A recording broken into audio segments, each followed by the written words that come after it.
Talaq qilingan ayolga qo'nish navbati kelamdi. Savol. Assalomu alaykum ustoz.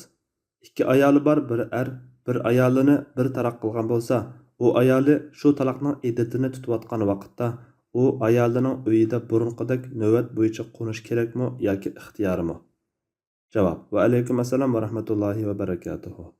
Barliq hamsonalar Janobi Allohga bo'lsin. Durud va salomlar payg'ambarimizga, u zotning oila tavobatlarga, ashablarga va u zotga toki qiyomatgacha ergashganlarga bo'lsin. Birdan ortiq ayoli bor erlar ayollarga turalg'u, xarajat va navbat bilan qo'nish qatorliq qurbi yetgan moddiy ishlarda tang barobar muomala qilishi barliq olimlarning birdek qarashida vojib bo'lib, bir vaqtda birdan ortiq ayolga uylanishga ruxsat qilinish uchun ayollarga tang muomala qilish shartdir. Qo'nishda kecha asos bo'lib, kunduzimi kechaga tava. Kecha ishlab, kunduz arom oldiganlarga nisbatan kunduz asos.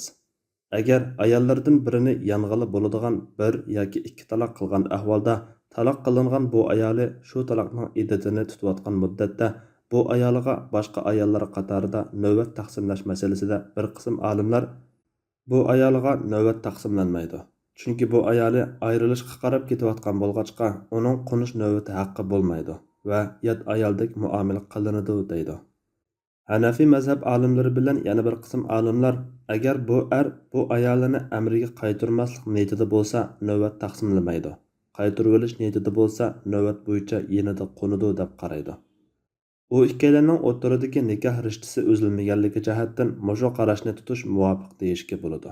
Chunki u ayol nafiqa va amriga nikohsiz qaytarib olish, bir uyda birga turish, mahramlik, taloq qilish va mirosxo'r bo'lish qatorliq nurg'un jihatlarda uning ayolidek muomala qilinadi. Buningdan agar qaytarib olish niyatida bo'lmasa, navbat bo'yicha yanada qo'nishi kerak emasligida har ikki qarashdagi olimlar birdek ittifoq ekanligi ma'lum bo'ladi. Navoda bu ayolini amriga qaytarib olsa, qaytarib olishdan burun o'tib ketgan kunlarning o'rnini to'ldirib olishni ayoli talab qilolmaydi. Allah eng to'g'risini bilguchidir. Fatvoda Doktor Abdul Aziz rahmatulloh. Fatvolar majmuasi 3-tom.